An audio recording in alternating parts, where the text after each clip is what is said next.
Alhamdulillahi Rabbil Alameen, as-salatu was-salamu ala khatamin nabiyyin wa ala alihi wa sahbihi ajma'in, amma ba'd, fa'awzu billahi minash shaitanir rajim, bismillahir rahmanir rahim. Qala Allah ta'ala fi Surah Al-Anaam, wa hajjahu qawmuhu qala tuhajjuni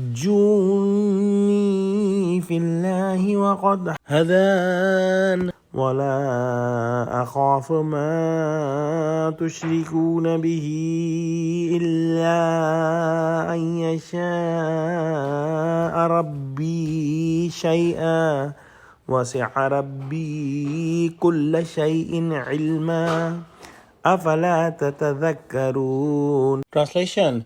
And the people of his nation argued with him. He said, "Do you dispute with me about Allah, who has certainly guided me to right?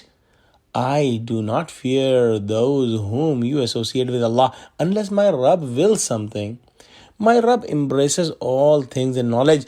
Will you not then consider and remember?" Despite of Hazrat Ibrahim alayhi salam giving the stars worshipper good reasoning and clear points that who created these stars should be worshipped, not these stars. These stars come and go on the commands of the creators and they are not to be worshipped. And this can be understood easily. Whoever has a sincere heart and associating someone with Allah subhanahu wa ta'ala is the worst crime somebody can do, because in shirk somebody is bringing the creation towards Allah subhanahu wa ta'ala or bringing Allah subhanahu wa ta'ala down towards the creation to match the level, and this is the worst crime a human can do. Their only reasoning was that we have seen our forefathers doing this shirk and this worship. How can we leave their religion and come to your religion? Hazrat Ibrahim alayhi salam said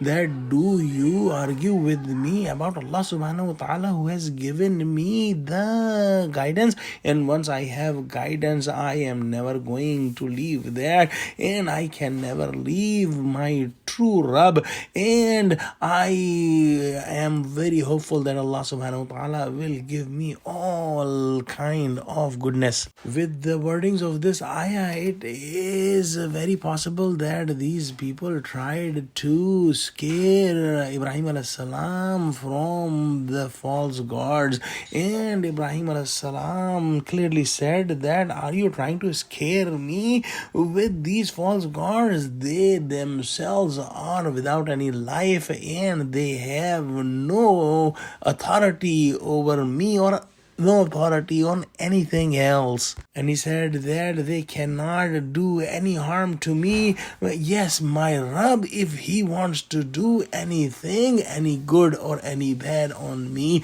nobody can stop him. The knowledge of my Rabb encompasses everything. And do you not take the guidance? And do you not consider and remember?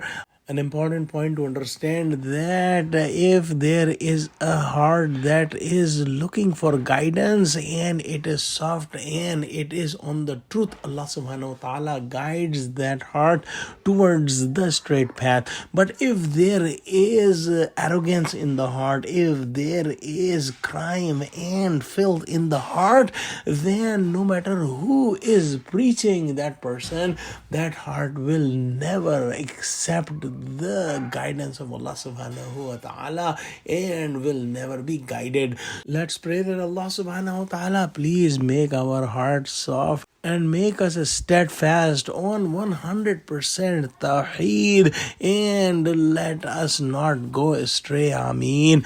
Wa akhiru da'wana alhamdulillahi rabbil alameen. Wassalamu alaikum wa rahmatullahi wa barakatuhu.